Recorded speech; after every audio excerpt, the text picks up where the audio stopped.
Hello, welcome to episode 3 of my series on manipulation, propaganda, brainwashing.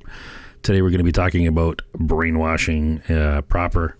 Is brainwashing really even a thing? Well, in the 1980s, according to the American Psychiatric Association, they included brainwashing under their dissociative disorders in their Diagnostic and Statistical Manual of Mental Disorders, Volume 3. So they, at one time, believed brainwashing, the term, was actually a thing. Today, maybe not so much.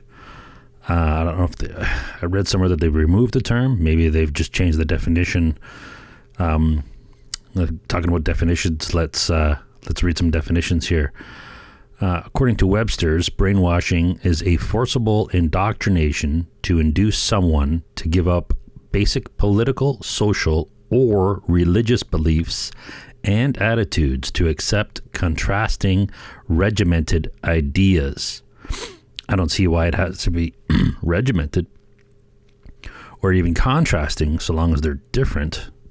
I mean, if you're going to brainwash somebody, do you want to brainwash them to the opposite views that they happen to have? Why wouldn't you want to brainwash them to something that is closer to what you want them to believe? It may not be the exact opposite of what they're believing. It might be somewhere just a little bit off to the side. But that's the Webster's definition. And that sounds like pretty much any modern university. So let's take a look at the Wiki definition of brainwashing. It's the concept that the human mind can be altered or controlled by certain psychological techniques. Brainwashing is said to reduce its subject's ability to think critically. Okay, that's a big one. Brainwashing is said, by who? I don't know. But brainwashing is said to reduce its subject's ability to think critically or independently. So it's funny how they worded that, its subjects. So there's a manipulator here. So the manipulator's target is obviously what they're saying. So brainwashing is said to reduce its subjects. So the subject of brainwashing is ability to think critically or independently, to allow the introduction of new unwanted thoughts and ideas into their minds, as well as to change their attitudes, values, and beliefs. Okay, I want to go over this again. So it's to allow the introduction of new, unwanted thoughts and ideas into the target's minds, as well as to change their attitudes, the target's attitudes, values, and beliefs. That's the Wiki definition. So, to sum that up, to reduce the subject's ability to think critically, to introduce new ideas into their minds, and to change their attitudes, values, and beliefs. So now, I don't know about this unwanted thoughts. So to introduce unwanted thoughts. So who's to say if the thoughts are wanted or not wanted? The point of brainwashing is to make people want the thoughts. So I don't agree with this definition. It's to introduce new unwanted thoughts. Well, who's wanting here? The target, because the point is to make the target want these thoughts. And the point is, that the manipulator also wants these thoughts. Though I don't know who doesn't want these thoughts. It's against the subject's, so the target's will, perhaps. Maybe the target is willing, but it's still, I'm not keen on how they're defining it here, but if you check with the internet lately, even on official sites like in the Smithsonian, they're trying to debunk brainwashing. So I don't know what definition they're actually going by when I take my watch off. It keeps turning on. I don't know what definition they're going by when they say brainwashing isn't a thing, or they sort of, the way they word it is, you have to go to their site and read it for yourself, read their articles, but it's funny how they word it to not really discredit it, but say it's not really a thing. But I'm going to let you decide. So maybe I'll input my opinion here. But here's what the field manual. It's a field manual of psychological operations prepared under the direction of the chairman of the Joint Chiefs of Staff. The Joint Chiefs of Staff. I can't remember when this was. I think this was 2013. I can't remember. It's psychological operations, also known as PSYOPs. So PSYOPs and brainwashing, two different terms. But let's see what their manual is on PSYOPs, psychological operations. Are planned operations to convey selected information and indicators to target audiences to influence the emotions, the motives, objective reasoning, and ultimately the behavior of the target audience. So this is from a field manual, a manual on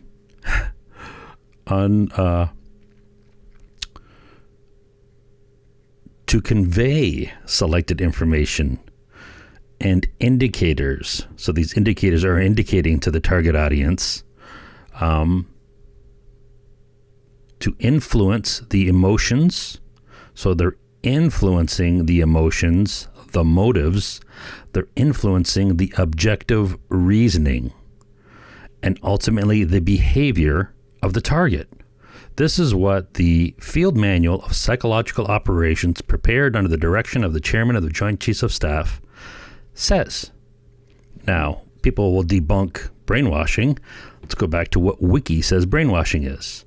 So the manual is, go back to the manual, it's to influence the emotions, motives, objective reasoning, and behavior of the target. According to Wiki, it's to reduce the abilities subject to think critically. Okay, objective reasoning, critical thinking, same thing, maybe. It's to change their attitudes, values, and beliefs. PSYOPs is to influence emotions, motives, objective reasoning, and the behavior of the target. So you could argue semantics and say these are two different things, but they're pretty damn close. So if somebody says brainwashing isn't real, it depends if you ask them to define it. What definition are you going by? All right, let's go through some more definitions. Indoctrination. Indoctrination is the process of inculcating a person with ideas, attitudes. Hold on, maybe I'll stop right there. Let's go through the definition of inculcating. Inculcate. That's a funky word. It's to impress something upon the mind of another by frequent instruction or repetition. To instill. So you're impressing something on the mind of another person by frequent instruction or repetition. So if you're going to say something over and over and over again to impress something on their mind, you are inculcating something to that person. It's to teach others, not yourself, I guess.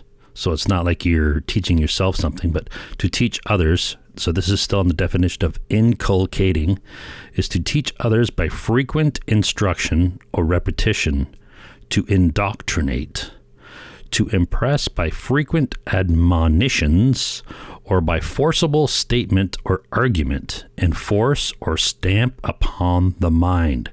This is getting darker the deeper we go into inculcating. So it's to impress by frequent admonitions or by forcible statement or argument, to enforce or stamp upon their mind. Jeez, that's inculcating. Now let's go back to indoctrination.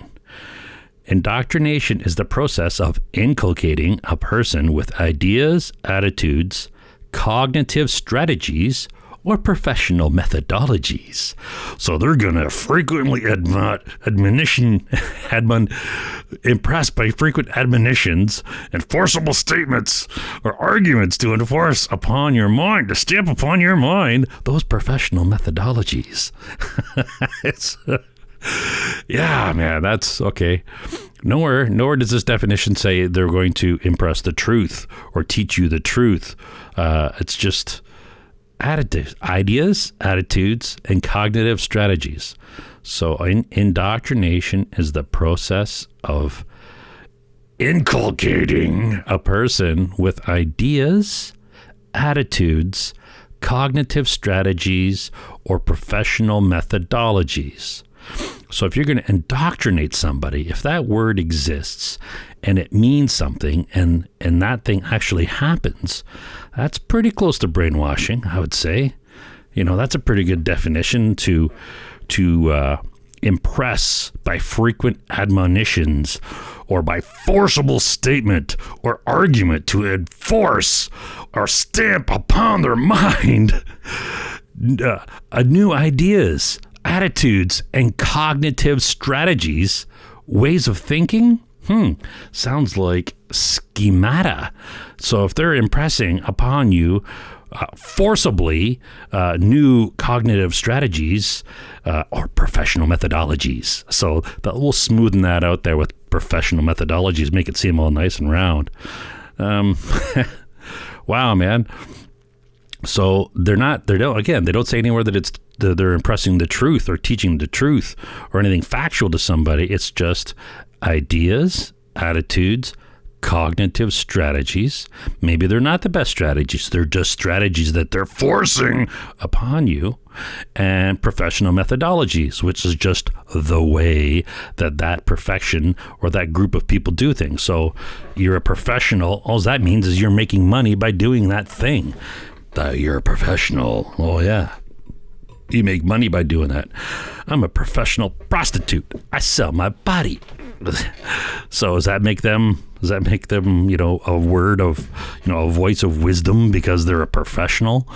We got to be careful with these words. These words have a lot of associated meaning with them. We say, they're a professional. That seems like, that's a good thing. Maybe not. Professional prostitute, professional, slimy salesman, that's trying to sell you, a house you don't need, or the wrong house, knowing there's all kinds of stuff, or trying to say, the neighbor's backyard is included in the deal. We'll rip you off a few $100,000 more by fooling you into thinking, crazy. Anyways, so I'm talking about realtors, real estate people. I used to work in real estate for a short period of time. They're not my favorite people. Not to say that I'm a really moral person. I do have limits, and I don't think those people do. Okay, so more definitions here. Let's look up misinformation versus disinformation. Now, the reason why I'm giving you some of these definitions, because definitions are a great way to learn, especially if we're going to be using the words later on. If you're not using the same definitions, you might get lost. I might get lost. I don't know. But we'll probably be using these words later on. So misinformation. So you think, what's misinformation and what's disinformation? Well, misinformation is a mistake. So you've been mistaken. You've got information wrong.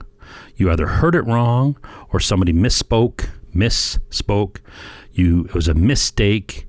You honestly are conveying information that you believe to be true. That is misinformation. You've been misinformed. Disinformation is intentionally disseminating, deliberately disseminating disinformation, disseminating deliberately false information, intentionally spreading wrong information. It comes into English from the Soviet, the Russian, used disinformatia. Probably not pronouncing that right. Disinformatia. They would, I think it was actually Lenin.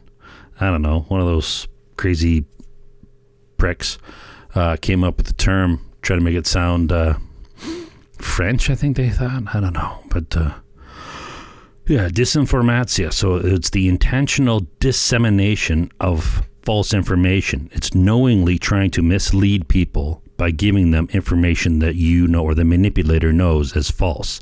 So the manipulator is intentionally giving the target false information. That is disinformation. Misinformation is when you're telling a story that you misheard or somebody told you, whatever. So you believe what your friend said. Maybe you heard it right and they misheard it, and you repeat that message. That's misinformation. So you're not intentionally spreading false information. So that's the difference between misinformation and disinformation. And you might come across that. So it's good to know the difference, because intention is everything. Okay. So I guess just going by these definitions that we've gone over, things that you can watch out for to protect yourself from brainwashing is to watch for people who are giving you distorted information.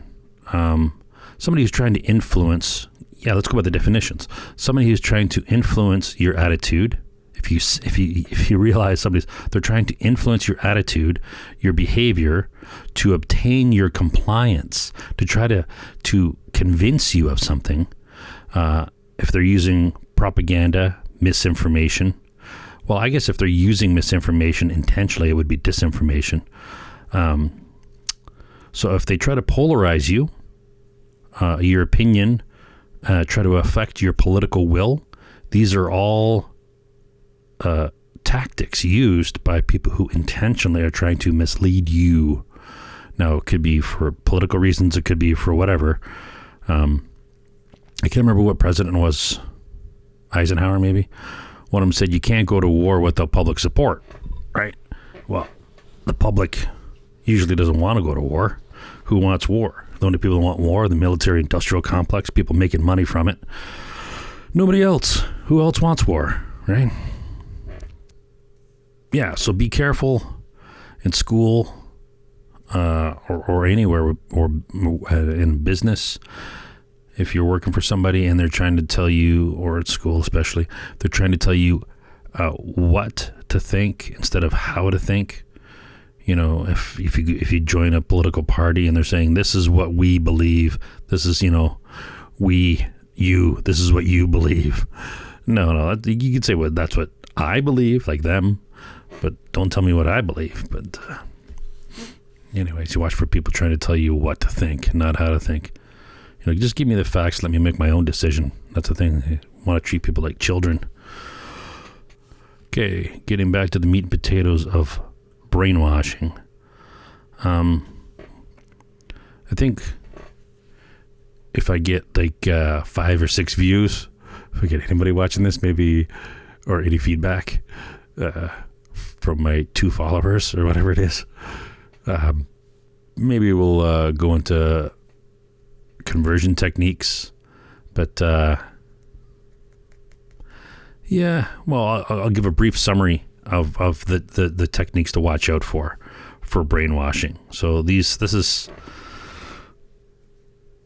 the techniques that people will use to brainwash you, or to brainwash other people, or whatever.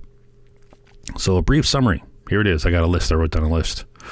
A summary of techniques used to brainwash somebody. Number 1, whatever works.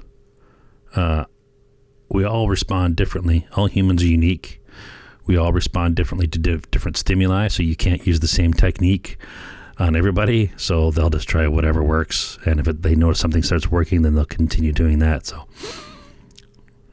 the details of what they use are, this is pretty common knowledge stuff, I guess. So they'll appeal to a higher purpose, a higher intellect, appeal to your intellect, appeal to a higher social value, appeal to a higher spiritual value, to try to think, there's some more things that are more important than you, a higher purpose. You have a destiny. Your destiny is to give me money, or to your intellect, to try to, you'll be really smart, you want to join Mensa? Yeah, we're going to give you a test, and then we're going to make you pay for a card to say that you're smart. So yeah, if you're really smart, you're going to pay us for a card to say that you're smart. That's how smart you are.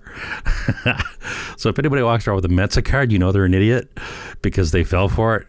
I don't know if that's, if Mensa's a total scam or not, but that's, really, why would you want to pay to have a card to say that you're smart? Like, that's the dumbest thing I've ever heard. Anyways, so, social value, or spiritual value, kumbaya kind of stuff, right? They usually use absolute authority. We are the authority. We are the experts. Science says this, even though science doesn't say that. Science is very open. Real science. Science is questions. It's not answers. Questions trying to find answers.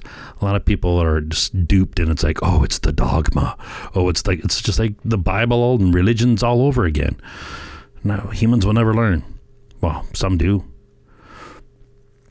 Okay, so absolute authority, that's another technique that's used. This is God has made it so, or, our experts have said this is so, or whatever, So another thing they use is breaking sessions. We could talk about later on. They try to change your values. They use confession. Confession is a really good technique. There's a lot of things that come out of that. We could talk about that. Diet control, sleep deprivation, physical, mental exertion, engagement, things to keep you busy, cognitive load to not let you think about other things. You're too consumed by other things to actually think about questioning things. They use, these are the weird ones. They use trance, art, singing, repetitive work, chanting. Like, I think in New Zealand, it's illegal for people to chant like they do in North America in the churches and stuff, and with you, all this kind of stuff that does something psychologically to people, or at least the Kiwis believe it does. And so I was told, and they've banned it because it's a form of brainwashing, chanting. And you hear a lot of rallies. They try to get people to chant. That's not a good sign. When you hear people chanting en masse, sports, right? They do that, but usually just for fun. But it's not like they're yelling, buy our jerseys, buy our jerseys. You never know, right? Who knows? But so isolation, definitely isolation. They try to isolate you from a lot of things, people or conflicting information, depending on the level of control they have over you. They'll attack your self-esteem. You're too stupid. You don't know. We know. We're the experts. What do you know? Who are you, right? You're just a so-and-so. You're nothing, right? They'll attack your self-esteem. What makes them any fucking better, right? There's idiots trying to, in fact, they're way worse than you because they're trying to manipulate you. So they're scum. They're the lowest of the low. Who are they to say? All right, so they also blow things out of proportion, distract you from other elements, try to polarize you. I think we talked about it before. Try to polarize your views. The real world is a continuum. There's black and there's white, and there's a whole lot of gray in between. So black is valid, white is valid, and all the gray in between is valid. But there's a hell of a lot more. There's infinite gray, and there's only one black and one white. So there's a lot more going on, and they'll try to polarize you. Some things are binary, some things are yes and no. But a lot of things are not. They're analog. They're mushy, right? They're gray areas. Okay, they'll use contrasts. They'll try to take all your attention. Attention is a major thing. If you don't pay attention, they can't condition you. Right? If you don't read their propaganda, if you don't listen to them, if you don't watch them, if you don't argue with them, if you don't pay attention, they got nothing, right? They use cognitive dissonance, trying to get you off base, to make you, that was one of the techniques to make you pay attention, is to throw stuff at you that doesn't really make sense, to make you, because we instinctively always try to make sense of things. So if you're paying attention and they give you something that's just a little off, you might be like, whoa, what's that deal? And then now they've got you, because now you're paying attention and you're starting to think about, and you're sliding down that rabbit hole of what they want. Power of suggestion works. Not the same Oh, what the fuck? Camera timed out. Second camera. The other, I can't win with these stupid cameras. Went back to the Sony. This sucker cuts out too. So I don't know how much of the video we lost. But we were talking about a brief summary of techniques that manipulators will use against you. Make sure we still have some audio rolling here. Looks like it. Okay. So whatever works. Appeal to a higher purpose, absolute authority, breaking sessions, changing values, confession, diet control, sleep deprivation, physical, mental exertion, engagement, trying to keep you busy to think, cognitive load, trance, art, singing, repetitive work, chanting, isolation, attacks on your self-esteem, blowing things out of proportion, distracting you from other elements, polarization, using contrast, taking all your attention, cognitive dissonance, power of suggestion, buzzwords, jargon, and redefinitions. Conspiracy theories. Conspiracy theories is an interesting one because they'll use it from both sides. They'll call something that's true a conspiracy theory, or they'll also create a false conspiracy theory in order to try to deceive you. So it's a powerful tool. We hear about it all the time. You're like, why do we hear so much about conspiracy theories? Well, some things that are conspiracy theories are true, and they're trying to make them, it's a conspiracy, theory, blah, blah, blah. It's bullshit. Don't listen to it. And they'll also do the opposite. They'll make up conspiracy theories to try to hide things. Like, perhaps all this alien stuff with those fighters, jet fighters, seeing all those orbs and stuff. Maybe they are some new American tech. And, they're pushing this alien thing to try to convince the Russians and the Chinese that, perhaps the Americans don't have the ultra high tech stuff that they actually do have. Who knows? I mean, they're spending a lot of money in that military. There's got to be some crazy stuff coming out of the research and development. I mean, unless they're just blowing it all on coke and hookers, I don't know. But fuck, hundreds of billions of dollars. I mean, research for decades. There's got to be some new crap coming out, man. Not just slightly different angled or better paint. There's got to be some wicked tech. Anyways, going back to what we're talking about here. So yeah, conspiracy theories, power words, exaggerations. You see this in the news all the time. Illogic. They use illogic, so logical fallacies. The appeal to emotions is one of the logical fallacies. They'll make assertions with nothing to back them up. So that's common. You see that all the time in the news. Politicians, they'll just make an assertion, or some ideological person, they'll just make an assertion. Whatever. We are right. That group of people is to blame for what's going on to us. Hitler used to do that. And now you see it like, oh, white privilege. White people are to blame for everything. Wow, really? Faith over fact. Yeah, that's definitely the use of faith. Have faith. Faith. Don't just trust. Take my word. Trust me. Don't worry about the facts. Just listen to. Just believe me. Don't believe anybody.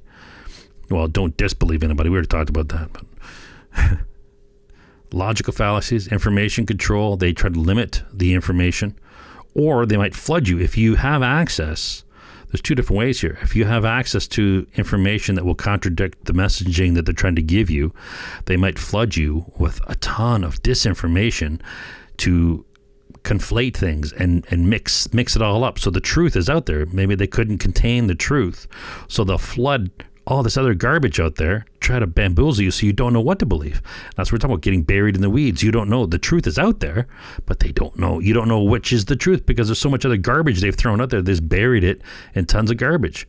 So you could either limit the information so they don't know the truth. It's the truth never got out, and then it's just whatever. But if the truth did get out, then you got the only thing you can do is flood them with disinformation.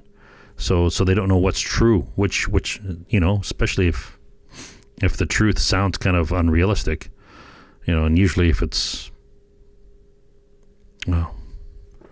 truth can be pretty unrealistic. That's, it's like the fiction writers, sometimes when they write about things that actually happened, an editor will say, well, this is too unbelievable. And the writer will be like, well, this actually happened. They're like, well, we don't care. It has to be. Fiction can't be so fantastic as reality really is. It has to be dialed back to the point where somebody will believe it. Because if it's something that's happened that's so crazy, because a lot of people have. Everybody has stories about weird coincidences and things that have happened. Like, whoa, that was so weird. And other people may not believe them because it is so fantastic. But people, if you're there, you're like, wow, that was really weird. And that's one of the things. It can't be, even if it really happened, people won't believe it, unless they were there. So when you're writing fiction, you got to dial it back to the point where it's believable. Even if something actually happened, you have to dial it back or people won't believe it. What got me off on that? Yeah, information incremental conversion. So they might try to convert you incrementally. Thought stopping, prepping you for objection handling techniques, inoculating you. So once they've got you sort of thinking the way they want you to think, they'll release you to the wild, and you're prepared. If somebody questions you on your conditioning, then you've been prepared. If somebody asks you question A, to give response B. They're trying. You're the them. You're the opposite. You're the not us, right? You're the outsiders who are trying to question my ideology. So that's another thing. So objection. Well, yeah. So framing. You see that used in the news all the time. Assimilation, mental abuse, physical abuse, tension, repetition. Tension is a force for change. So if you make people uncomfortable, they'll want to do something to relieve the discomfort. So in social situations, you could say things and they might just they'll do whatever it takes. They don't care, they'll agree with you, whatever, just to shut you up or just to do whatever to relieve the tension. Because a lot of people don't like tension in social situations, and manipulators know that. And manipulators will try to take advantage of your politeness, or in a social situation to like grifters and con men and stuff. They this stuff is so out there. So sometimes you have to be assertive and ride the tension. Ignore these people are creating tension to try to manipulate you. And if you're aware that they're creating tension to try to get a result, a behavioral change from you, or try to get something out of you, then you can just tell them to fuck off, kind of thing. All right, so what else do we have here? My little notes. So there's a term, wetware. We have firmware, software, wetware. Wetware is your soggy brain, in case you haven't heard that, but it's pretty common out there now. So if people talk about wetware programming, it's sort of like, brainwashing.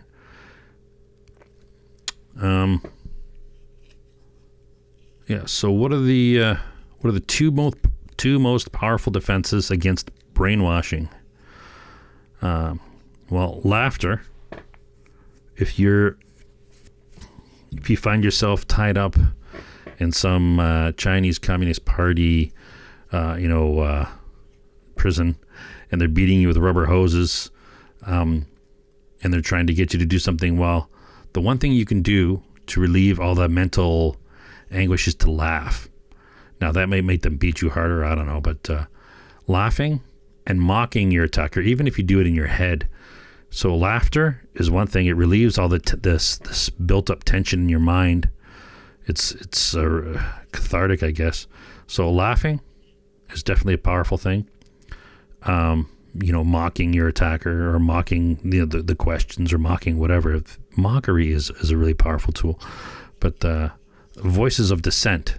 So it could be your questioning, or it could be somebody else's questioning. If somebody's like even what I'm talking about here, brainwashing, it's bullshit. Listen to the voices of dissent. If other people have saying everything I'm saying is bullshit, listen to them. Don't not listen to people. Voices of dissent are important, but you need to be able to decipher the differences between voices of dissent and people trying to dissuade you. So I don't know. I say this is one of the things for free speech. I think it's critical to have free speech. You need to have voices of dissent. Otherwise, you end up with totalitarian ideological cults over and over again. Ooh. Stupid microphone. Okay, so we're still rolling. Had a technical error there. Okay, so mental abuse appears wherever there's forced hierarchy. So you're thinking, okay, so where's brainwashing? Is it bullshit? Well, I mean, you think about any time there's an abusive spouse, right? You hear about all these, it could be both. It could be women abusing, crazy women that are abusing their men. Generally, I think it's more the other way around. Maybe, I don't know. I don't have the data. But my stereotype, my quick assessment, my bullshit assessment of the judgment of it would assume that the men are more, but maybe they're not. Maybe men don't talk about it, so maybe it is 50-50, or maybe women are worse than men when it comes to abusive spouses. I don't know. But anyway, so abusive spouses, we know there are abusive spouses. So brainwashing can occur there, when they're trying to isolate people, control their values, make them feel small, all these things, right? Abusive bosses, any kind of authorities, a cop might try to, when they arrest you, might try to, use all these kind of similar tactics to try to, be the authority over you kind of thing, or to get you to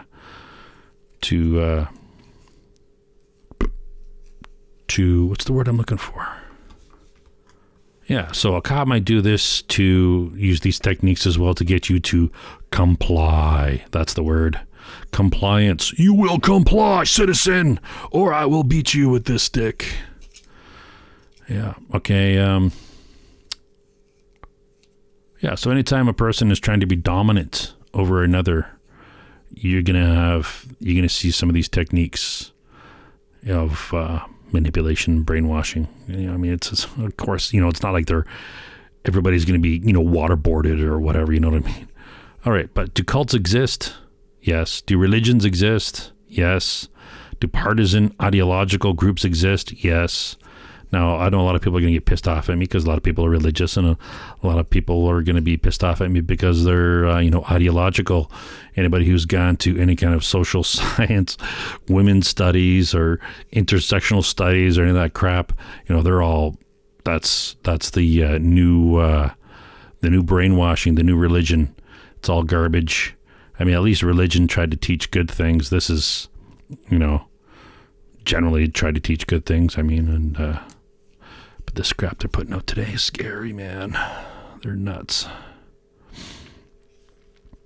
Okay, so we could talk about Pavlov. Sort of the start of this whole brainwashing thing was Pavlov. He was a physiologist. He studied dogs in Russia back in, I think it was the late 1800s. I can't remember the exact decade. Probably late 1800s, I think it was.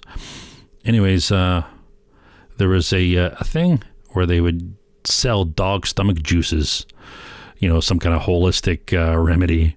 So he had all these dogs lined up, and he stuck all these, the head of the dog standing on these harnesses, and they would cut a hole in the dog's stomach and stick a tube into their stomach and drain their stomach juices and sell the stomach juices.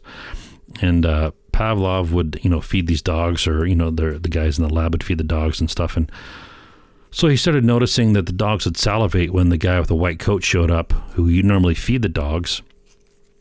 And there was no food. So Pavlov had this idea, well, maybe the dog's responding to the guy, the whole food thing. So then he did the famous ring the bell.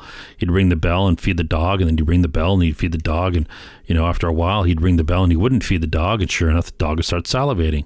So this was a physiological reaction, not a psychological reaction. The dog was responding to the bell, and its body was expecting food, so it would start salivating. All right, so you think, well, that's pretty raunchy. Well, Pavlov went pretty dark. He's a lot darker than this. So he was like, well, this is pretty crazy stuff. I don't know, people had different values back in the day. But anyway, so he, not only did he have these dogs with tubes in their stomachs, and he'd be feeding them so to harvest their stomach juices, he started looking into the physiology of these dogs, and, he made the assumption that it was a physical response. So I don't know, man, you try to read a dog's mind, I don't know, but he said it was an unthinking response to a stimulus, ringing the bell. So this is where they get the whole thing with brainwashing. The whole thing about brainwashing is that it's a physiological response You respond without thinking, I guess is the term. So you respond without thinking. You respond automatically. That's the point of brainwashing somebody, is to bypass your rational thought, to try to get them just to automatically respond. Trump is bad. Orange man bad, right? Whatever. Insert your political leader here that you hate. And then, that's, you've been conditioned to typically hate that guy, but maybe not. So there was a flood apparently in Pavlov's lab, and he playing with my lens cap, by the way, in case you're wondering. So there's a flood in his lab, and one of the dogs, or probably a lot of the dogs drowned, but one of the dogs, maybe some of the dogs, he noticed a response that the terror of almost drowning. I don't know how long they were in the water, whatever, but the dog's mind had been erased. Ooh, brainwashed. Yeah, the dog would no longer respond to any of the training, but the dog was physically fine after the flood. The dog was, relatively healthy. It took him months to retrain the dog to the training that it had had. I don't know what it was. Sit, roll over. I don't know what it was, but the dog had forgotten all of its training because of the terror of almost drowning. So this got Pavlov even more interested. So he thought, this is pretty crazy. So Pavlov thought this was pretty crazy about the stress and the effect it had on the dog. So he wondered, well, I wonder how I could experiment with this. So he used electrical shock, and he studied how the dogs would respond to increasing levels of shock. And you can imagine how far this guy would go, considering he sticks tubes in their stomachs to drain their juices to sell, right? So these dogs, they're toast. Anyway, so he would use electrical shock, and so the normal response is what you would expect. So you have a little bit of shock, you have a little bit of reaction. You have a lot of shock, you have a lot of reaction. So this is sort of the baseline. This is what Pavlov assumed, and sure enough, that's what happened to the dogs. And then he found, when he was trying to break them, he found the dogs their minds would break in 3 stages. Well, 4 stages, but the 3 stages and then the gruesome one. So the stages are, he named them here. The first stage was called the equivalence stage, which means it didn't matter the strength of the shock, the dog would respond equally. So when the dog's mind started failing, he would give a little shock and the dogs would react, and he'd give a lot of shock and the dogs would react exactly the same. So that was the first stage when the dogs' minds were starting to go. The second stage he called the paradoxical stage, where the dogs would not respond to shock. The dogs would not respond to strong shock, but would respond to weak shock. So it's like the shock was so strong that they just couldn't handle it, and they ignored it. So when he would zap them with a massive voltage, the dogs wouldn't respond. So this is stage 2. So stage 1, they'd respond as matter the level of shock, they'd respond the same. Level 2, they would stop responding to the high levels. They would only respond to the low levels of shock, the weak shock. And then things got even weirder. In stage 3, he called it the ultra paradoxical stage. The dogs' personalities would reverse. They would become friendly toward the keepers that they used to hate, and unfriendly to the keepers that they used to like. So the assumption here was the dogs were trying anything to avoid the stress. I mean, I can't blame the dog for hating the keeper that he used to like, considering they're electrocuting him to this level. No wonder the dog's going to be mad at that guy, right? And so now the dog was friendly to a keeper that they wouldn't like. So I don't know how to explain that one, but I mean, I don't know. You got to be careful. These guys read into these things, but this is his conclusions, anyways. So then there's the 4th level, which we already talked about, which was complete breakdown, and that's when the dog was stressed to the point of death. Not quite death, but to the very limits of death, where their mind would erase, and he would take him, a long time to retrain these dogs. So those are the official 3 levels, and then he had the 4th level there, which I guess, I don't know if they weren't supposed to talk about that level. I don't know, but so this leads to, people thinking, well, if this works on dogs, the Russians, the Soviets, and their communist glory figured, well, I wonder if we could try this on people. And the Chinese communists, I guess, were in league, and they were all like, yeah, man, let's try this on people, see what happens, right? This is going to be some good stuff. So, there's been experiments done on humans, the same level. Yeah, so psychology, I know they used to give people lobotomies and stuff, right? So the social sciences again, drilling holes in people's heads, it's, science, right? Let's chop out the front of their brains, right? Lobotomies. So apparently if a human is so terrified to the point that the bodies don't perform their stress response. So if you are so terrified, not everybody, right? This is the social sciences talking here. So if a person is so terrified, they can be terrified to the point where their bodies don't respond to the stress, sort of like what Pavlov's dogs there. And so they use this for a therapeutic treatment for people with PTSD.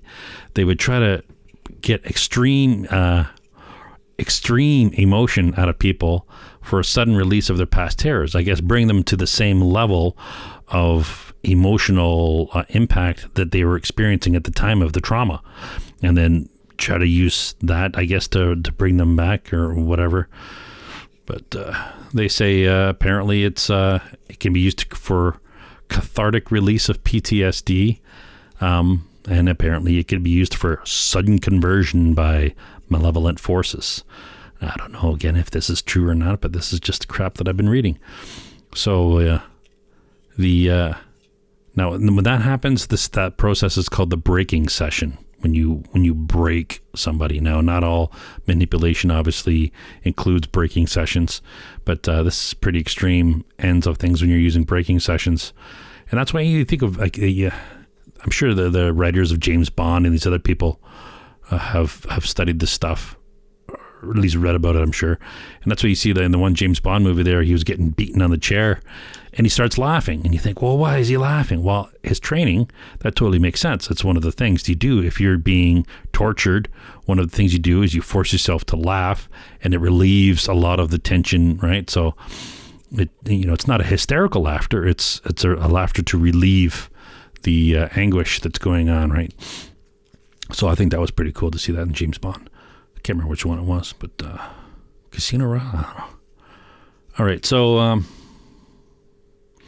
anybody who's done any kind of military training has heard the expression, we break them down and build them back up again. Well, at least the Canadian. I'm sure the Americans had the same kind of thing, but for sure. But they literally said, we're here to break you down and build you back up again. Right, and that's one of the brainwashing things. So, I don't know. Am I a different guy now after basic training? I don't think so. But, I wasn't under any extreme emotional, just physical. I don't know if they tried to do any kind of emotional stuff. If they did, it wasn't very successful. Just tired. A lot of. Well, that's one of the techniques, right? Get people too tired. So they were doing a lot of these techniques in military training. Okay, so there's a couple guys' names here that were looking into brainwashing way back in the day. Early investigators were Edgar Schein. Now, these people have been demonized not totally, but I've seen a lot of people trying to discredit them on the internet. So anyways, so these old guys that were trying to investigate brainwashing, Edgar Schein, he summed it up into 3 simple steps: unfreeze the target's mind, change the target's beliefs, values, assumptions, and then refreeze their mind. In the 1920s, there was another investigator called Kurt Lewin. He also identified 3 stages of mental change. Here, his were unfreeze, transition, and refreeze. So it's pretty much the exact same thing. Now, people have claimed that these are just CIA propaganda. I don't know. There wasn't the CIA. It wasn't around in the 1920s. So anyways, so we could take some deep dives into those guys in another video if there's any interest. But the guy that brought this out of the shadows was another guy that people have been accused of being a CIA propagandist. But he was a journalist in the 1930s. His name's Edward Hunter. He was an expert on propaganda and psychological warfare back in the 30s. And you think, well, really? But it totally makes sense because of the axis. He specifically reported on propaganda and psychological warfare methods used by the Japanese in the invasion of Manchuria. So the Japanese were, a member of the Axis, the evil side, right? In 1932, they invaded China, Manchuria. Italy invaded Ethiopia in 1936. And the German pre-war preparations building up to World War II, there was a lot of these propaganda, anybody who knows anything about propaganda knows that the heyday of the stuff. I'm sure today might be even more, but back then it was sort of the early days of this stuff. Although people have claimed that other people have been doing it for a long time. But anyway, so for our experiences, this is sort of the new days. Manchuria, I'm sure you've heard of the Manchurian Candidate. So in the 50s, there's a story written by about the communist brainwashing American political family to, be assassins, unwitting assassins or whatever. But this guy studied POWs from the Korean War in the 50s.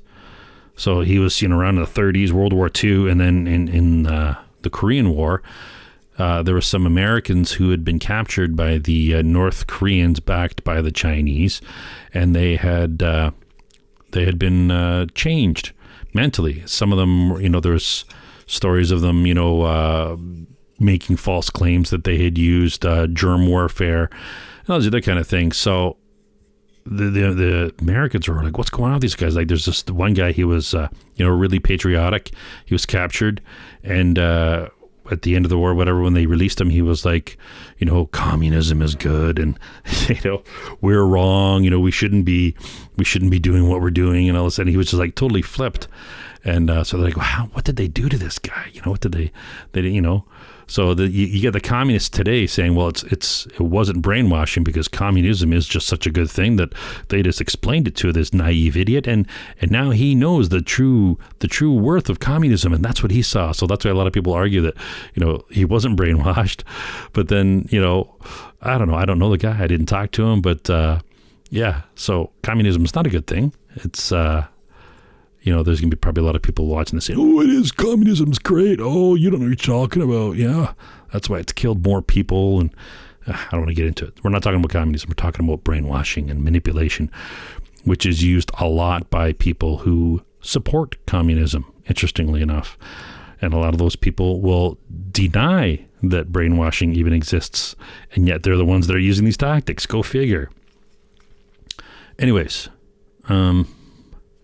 yeah, so there were prisoners that were released at the end of the war, and some of them refused to go home, which is pretty bizarre. You hear of the Stockholm Syndrome, where people were kidnapped by these terrorists, and afterwards in Stockholm, Sweden, obviously, and they were supportive of their captors, and people call it the Stockholm Syndrome or whatever, and it has something to do with the intense trauma of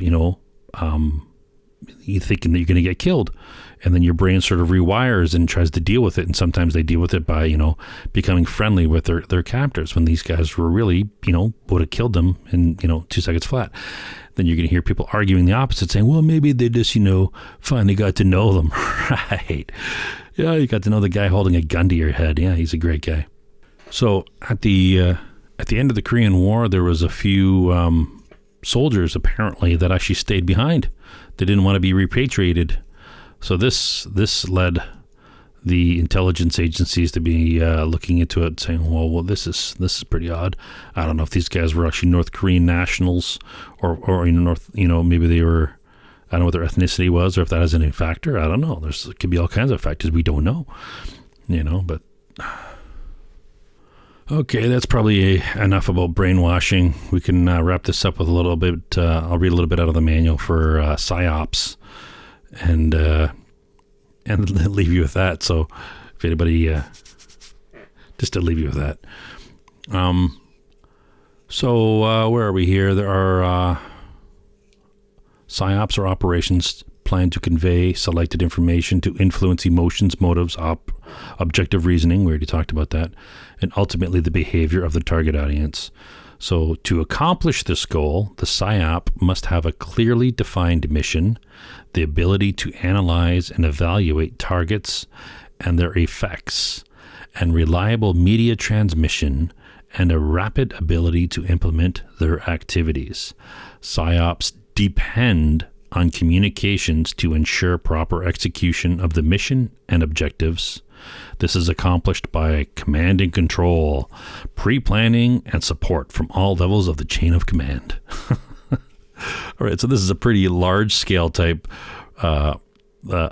operations they're talking about. Obviously, this could be done on much smaller operations, tactical level, whatever, and in the civilian side of things. I'm sure if you take a look at where the money is, there's a lot more money in the civilian side of things. So I think this probably would be happening more with anybody who has an ideological slant or whatever. I mean, I'm sure this stuff happens all the time. Okay, so here we'll read a little bit more. The military believes non-lethal activities such as PSYOPs can be decisive in military operations. So in non-lethal activities such as PSYOPs, can be decisive in military operations other than war. Oh yeah, they have that thing. In military operations other than war, they sort of truncate that all together in one MOOTW, involving the use or threat of force. Here, I'm going to say this again. So the military believes non-lethal activities such as PSYOPs, so they're saying PSYOPs are non-lethal, can be decisive in military operations other than war, involving the use or threat of force. So force and lethal are two different things. Remember that. So the purpose of PSYOPs are to induce or reinforce foreign attitudes. So an attitude that is foreign, not, doesn't mean an attitude from another land, but just a foreign, like a foreign body. If you have a knife stuck in your hand, that's a foreign body, right? So the purpose of PSYOPs is to induce or reinforce foreign attitudes and behavior favorable to the manipulator's objectives. Now, I paraphrase that. The word manipulators, I can't remember what they said there, but so the purpose of PSYOPs is to induce or reinforce foreign attitudes and behavior favorable to the manipulator's objectives. PSYOPs are a vital part of diplomatic, informational, military, and economic activities. So anyone that tells you that brainwashing doesn't exist, is either misinformed or trying to mislead you. So they're either using misinformation or disinformation. So that's probably good enough for today. There's probably more stuff, but I got sidetracked watching some music videos on YouTube. So, yeah. Until next video.